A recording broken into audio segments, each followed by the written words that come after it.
All right, I guess I got to get the website going. QuantBox.co. Can I spell it right? QuantBox.co. QuantBox.co. I can't see, the camera's in the way. Oh, 2 Q's. That's why. Only 1 Q in Quant. Let's try that again.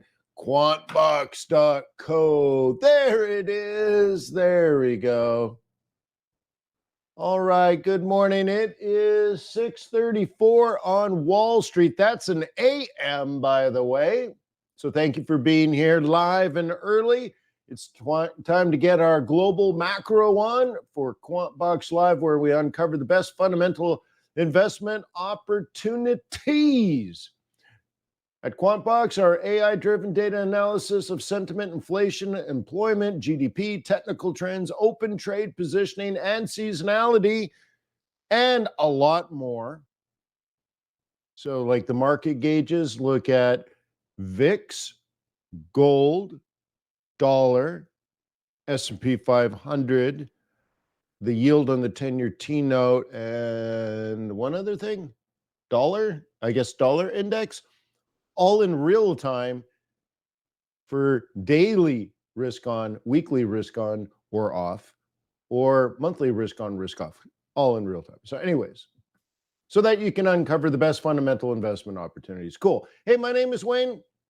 I'm a trader. I'm an investor. I'm a lover. I'm a hater. But I'm also an economist. Very cool. And I used to be a rocket surgeon. Yeah. A little place called NASA. Yeah, a real rocket surgeon.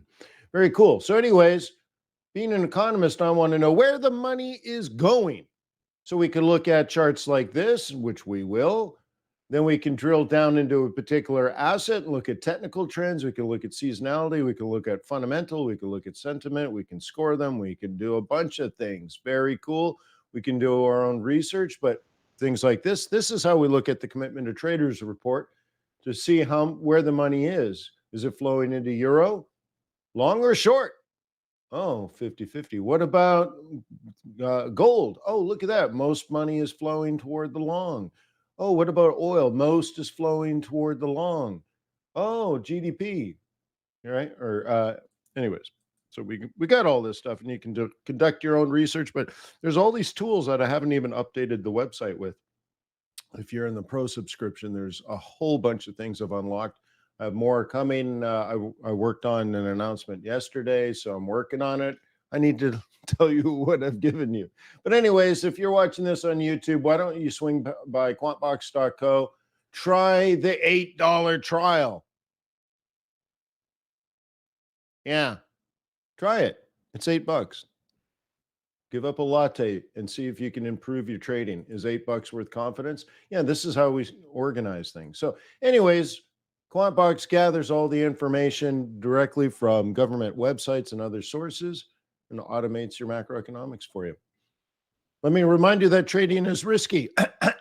Me. Let me remind you that trading is risky, not appropriate for everyone. Your past performance, good or bad, is not necessarily indicative of future results. Please stay small, stay humble, focus on the long term. Never risk money you cannot afford to lose. Okay, let us go into the Pro database. And I got to be in the right Gmail account, so I'll switch. Oh, we got a hot mic. We got a hot mic. All right, they got it. All right, so you see how this, I'm trying to log into the QuantBox and it won't let me. Okay, not loading. I'm in the wrong browser profile. So I go here and sure enough, I'm in the wrong one. So I'm going to re-log in. Oh, well, let me just hit refresh. Okay. So I log back in. See, now it's a completely different browser session. Okay. I'll kill that. Completely different browser session, different browser and everything, but I have to be logged into the correct one. And sure enough, QuantBox Pro has logged me in. So this is the Google Cloud. This is the Google Cloud. That's why you got to be in the right browser session. Yields are very high. I decided to get out of my risk. I was exposed to this risk I wasn't happy with the potential of this continuing quite some time. I felt like I was a frog in a pail of in a pot of water, and it was getting warm. So I'm like, I think I can always come back. I can always come back and revisit this. I need these yields to come down. And so, wow, maybe it's a year from now when they come down. See, that was my concern. What if it's a week? Well, if it's a week, I can get back in on the trade.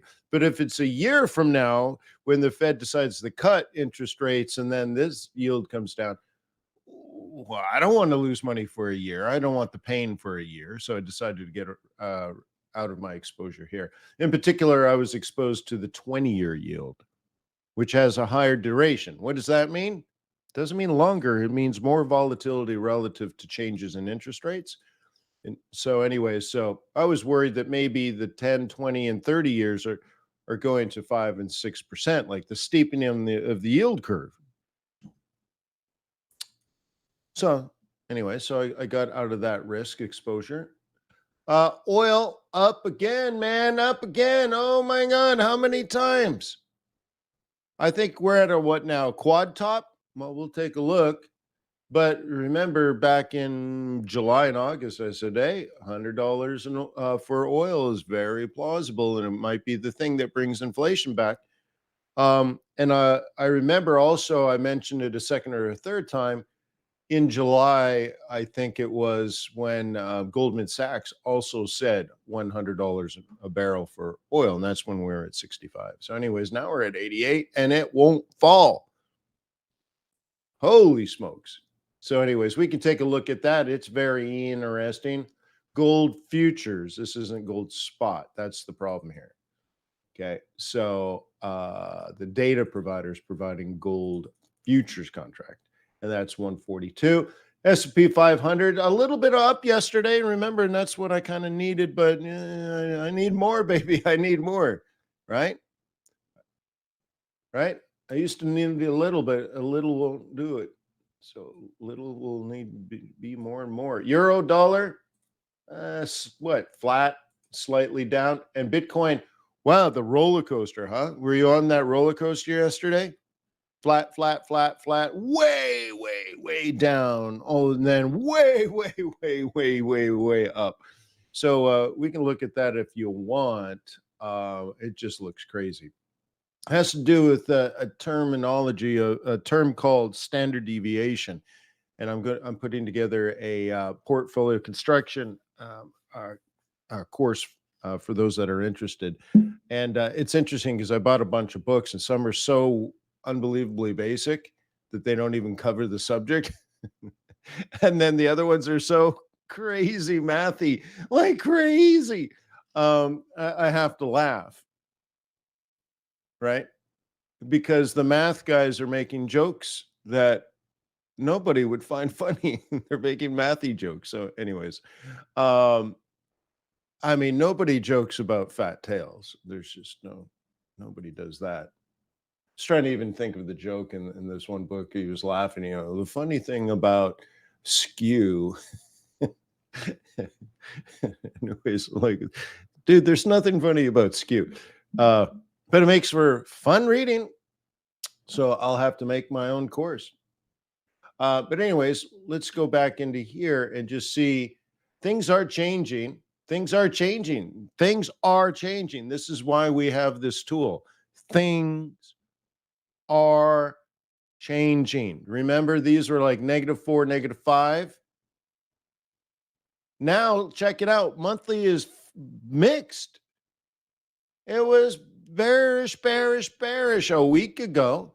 And I said, well, one of the things I'm trying to set up in my mind is that all these things are going to change in the future. I know what they are now, and I appreciate QuantBox watching all these different things for me, because it's hard to like, what's VIX doing? What's gold? What's yen? What's dollar? What's, like it's hard to do all of this in particular in real time.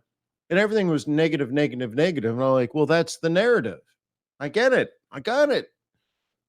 But I think the future is going to be bright. I'm an optimist. Look at me. I'm an optimist. This is what one looks like. The future's great. So I'm like, this is what I'm planning for in the future. And the monthly went from very negative to like not negative at all, swinging around. Same thing. Not long ago, this was -4. Now it's -2. Hey, and then daily right now is flat because nothing really has had a chance to happen. Cool. But there's something afoot. Something's happening out there. Okay. And in particular, sometimes what it feels is like it's consolidation. It's consolidation. Yeah, but it's consolidation leaning on new trend being born. And then we look at the seasonality of things. And that's exactly what we expect to happen in this window of time. And in fact, we expect this new trend to be born within the next 2 weeks.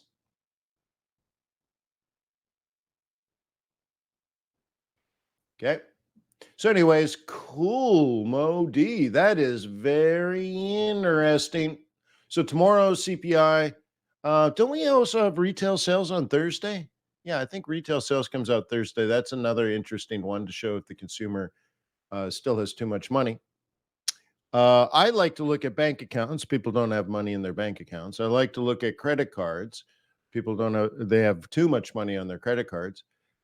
And did you? I think I covered this last week. If you look at millennials, I think that's the term, millennials, 29 to 35, 25 to 35, 20, 18 to 35, let's say 18 to 35, 10%, nearly 10% right now are defaulting on their credit cards. What? What? 10% of the entire country between the ages of 18 and 34. Whoa, that is high, huh? And cheer up because it's only 7% of them are defaulting on their cars. Oh, God. Well, I guess I can buy a used Ford F-150 cheap in about 6 to 12 months, huh? There'll be a plethora, cornucopia. I want a yellow truck. Yeah, it's going to be great. Four-door, real nice. So, anyways, let's take a look at the scatter plot. And bullish expected. Oh my God. That's what we were talking about yesterday, wasn't it? That everything in the left quadrant moves to the right. Nice. And everything from the right moves to the left. It seems to me, I get my days confused. I barely know what day it is now. Wasn't it this way? Everything was this way. And I said, well, what we want is everything this way. So we need everything to shift. And I'm like, these might be dips and rallies to be traded. And I said, I want up. Okay. And yeah, Nazi went up. Japanese stock market was way down here, remember? Yeah. Okay. So, anyways, that's heading up. That's risk on. Wait, this is probably small for you. Hang on. There we go. Better? Yeah. Of course it is better. Of course it's better. So let's clean that up. All right. So stock market, stock market, stock market, stock market, stock market. Germany, the German stock market. Boo! Sorry, Germany. All right, not good. Where's our FTSE? Did I miss? Oh, there's our FTSE. So everything is up except the DAX. The yield on the 10-year flat. All right, all right. Well, I want that to go down, but nonetheless, it's flat. It could be worse. Oil's way up. Look at, and it can't. Notice the score. It can't be more bullish according to QuantBox. It's maxed out and it's up nearly 1% again.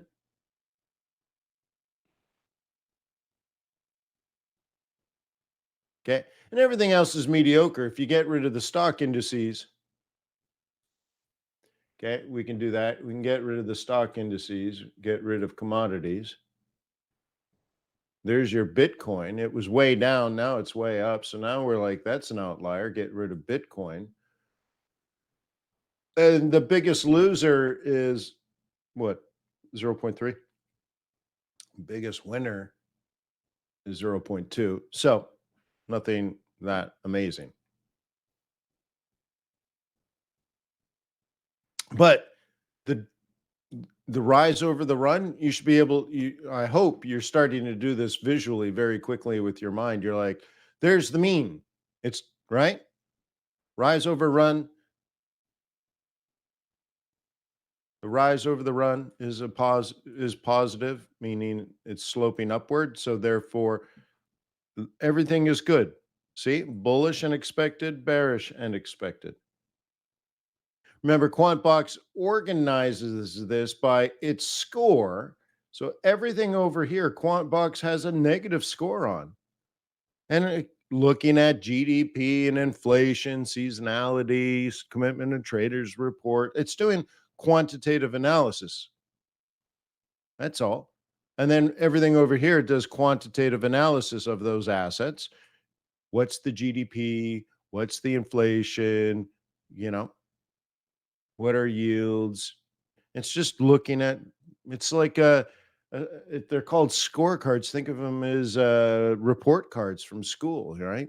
These are expected, these are expected, these are expected. It's just the grade, the right, but it's not just the grade, it's the pound versus Australia. It's so there's comparative analysis going on as well. So, anyways, so everything up here is supposed to be up, everything down here is supposed to be down.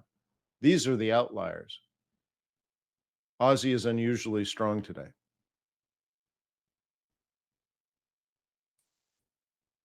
Right now, in fact. And so if we go out and look at some of these, we already have trade plans for them. Okay. So Aussie seems to be unusually strong. This is Aussie dollar, and this is from a couple of days ago, the 4 hour 21, and it dropped. Then it came up, and here's a 4 hour 21. It's moved over time. So it's all marked. But if you were a bull because you were trying to get long Aussie, then you're going to try to look at this as a higher high, higher low. And you know the risk is that the 4 hour 21, 4 hour 4H21 EMA is holding you down, but you've already measured the bottom, and this is a multi bottom. So we'll call it a double bottom. It's actually more like a triple bottom. And you were hoping that this is a break up to the upside, so higher than this range, higher high, higher low, and then higher high. And Aussie just happens to be strong at the moment, which may make this work out. But the bearish forces are still above you, right? Bearish force, bearish force, bearish force, bearish force. But here's the interesting thing: if this actually ends up working out, this trade, if you happen to be a bull, here's the interesting thing. You know, all the stops are about here, huh? From these bears.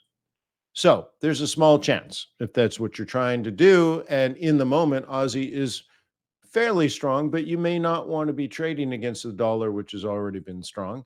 So maybe you want to switch around and you would look at maybe an Aussie yen,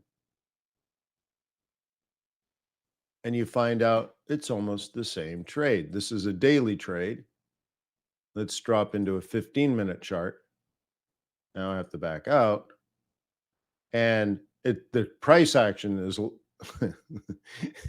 I don't even know if we can call this price action, but the price action isn't as good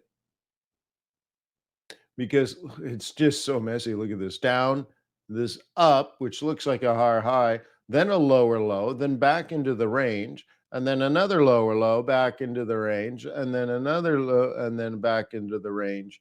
And so the idea is it going to try to head back up?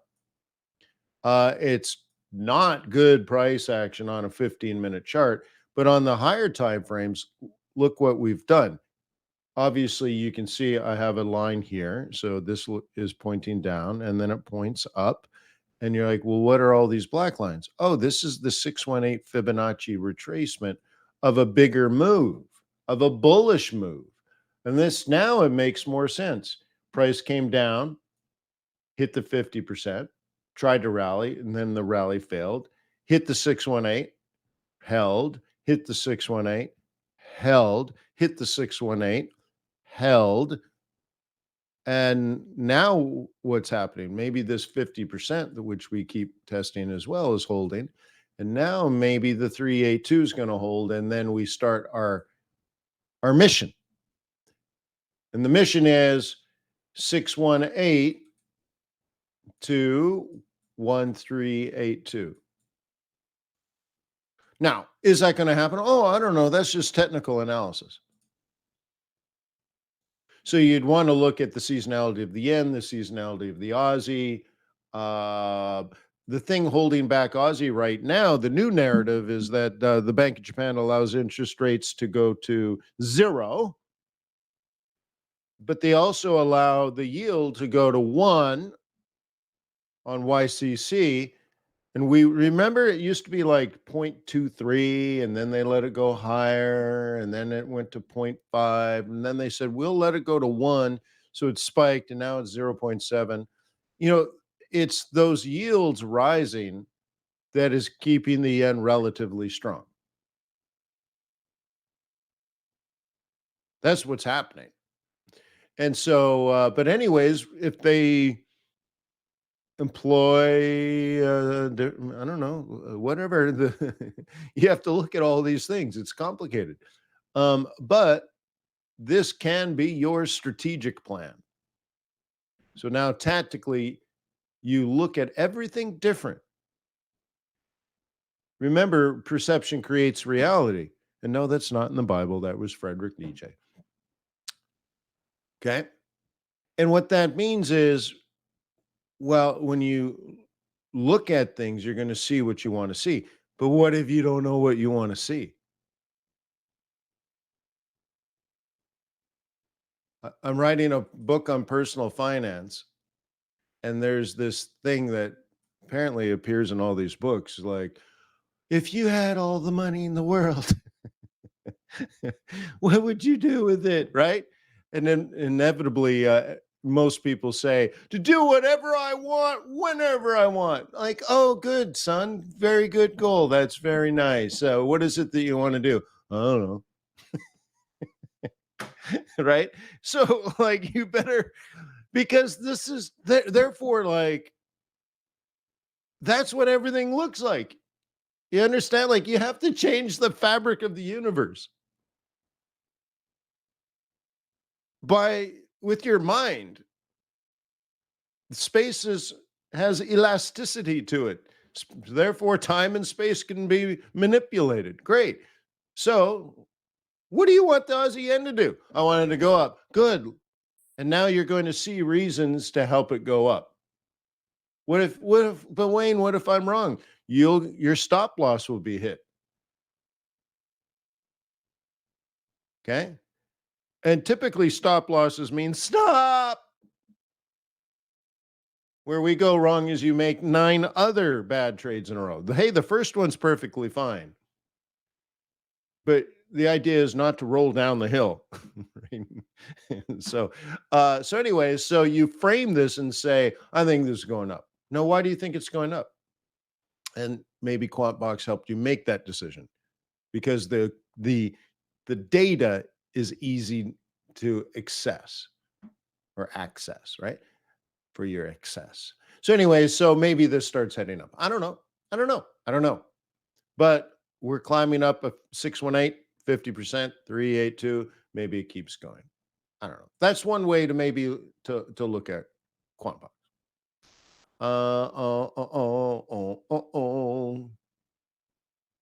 Quick look at commodities. Okay, so this is my line in the sand that we've had from quite some time. So let me pop out to like a higher time frame, and it goes even further back. It's not this line, although that's important, I have to go out even further back, and it's this line. Now, the funny thing is, well, I guess I don't know if it's funny, but this is what I'm looking at. I'm bending the universe with my will, and I'm willing the S&P 500 up. So the way I see this is a bottom has formed. Okay. Now we have a new higher high. Okay, great. So now I'm looking at this and I drag that across. This is an important line for me. I also have it fibbed. Now I could probably have it fibbed off to this low instead of this lower low. But right now what I see is price did pull back. So I'm not shocked by that. That's what price does. And then we have this. Would you call that an inverse head and shoulders in there?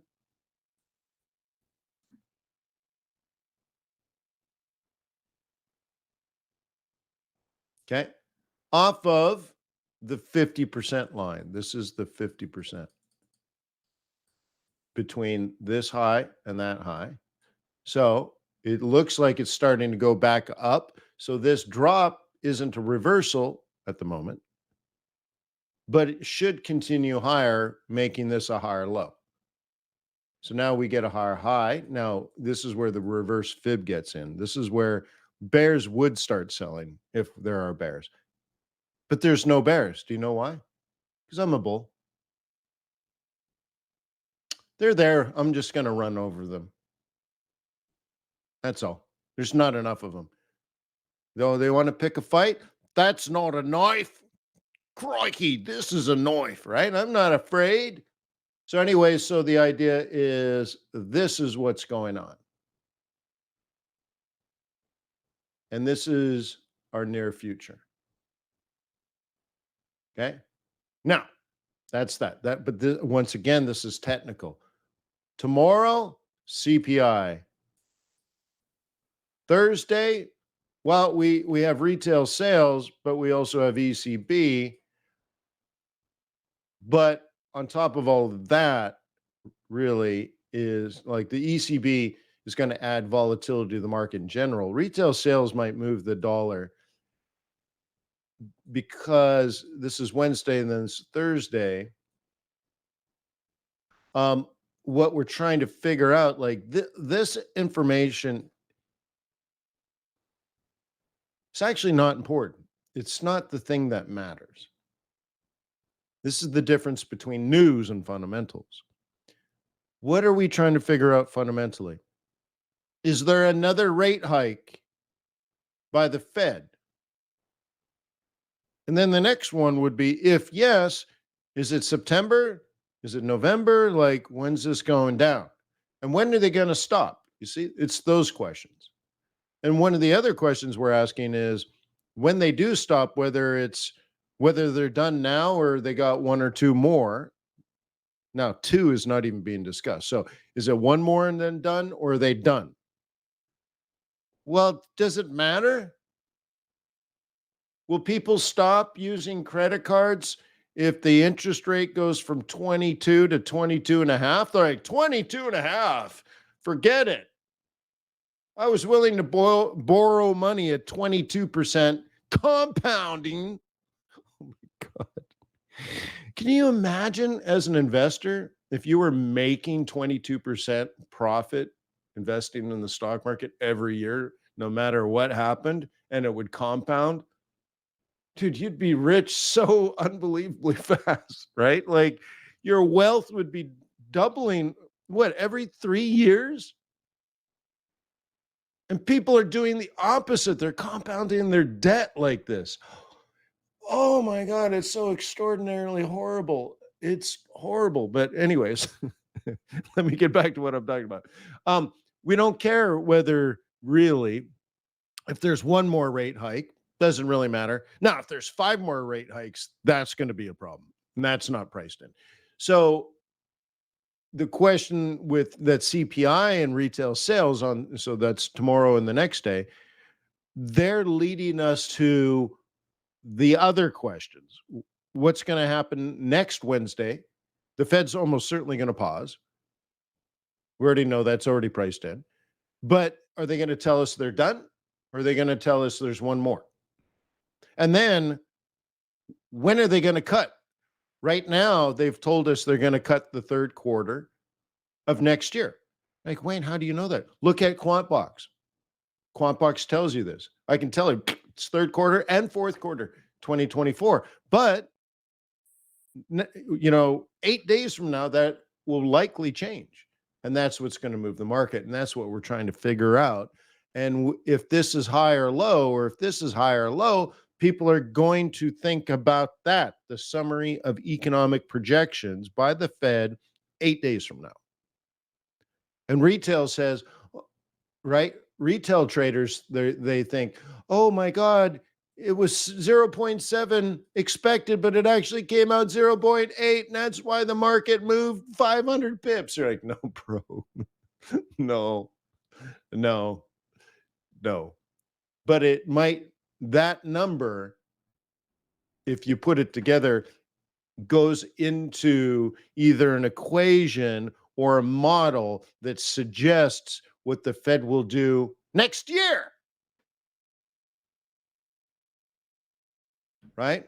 And that's why it matters. And that's the difference between fundamentals and news, because I just call that news. But we ignored the last CPI, so it's going to be important.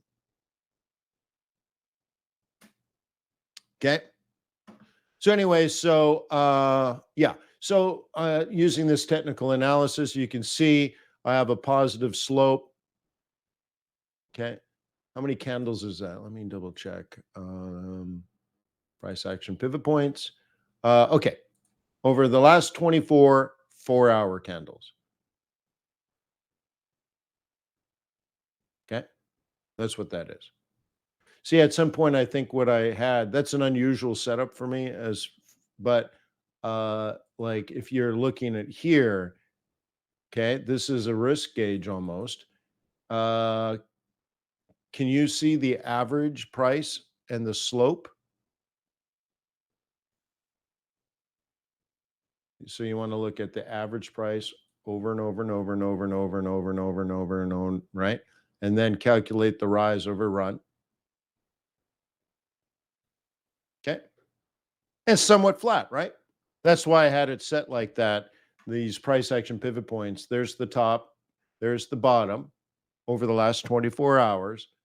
And what I want to see is a break to the upside. So where would I start buying?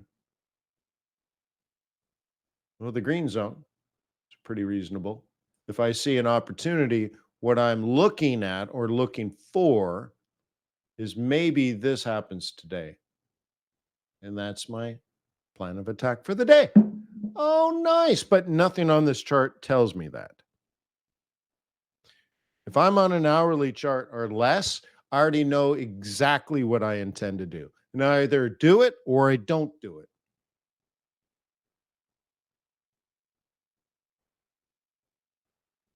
Does that make sense? I'm going to crush these bears. Or I'm going to run. Right?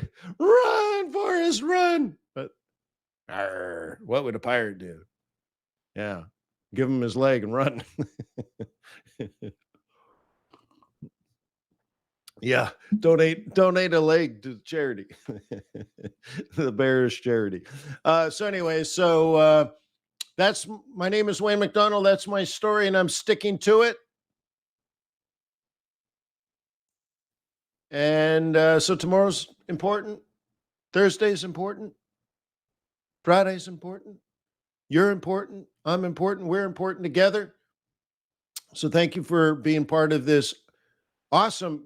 By the way, I was thinking about it. QuantBox is now over a year old, isn't it?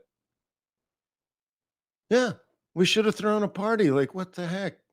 So, yeah. So, anyways, happy QB birthday, everybody! Happy birthday! Cool. That's awesome. I don't know. It's probably been 14 months now, but anyways, hey, the first year's the hardest, right? So awesome. So nothing but blue skies ahead because I'm an optimist, of course. So peace on earth. May the pips be with you. May your profits be above average. Cheers.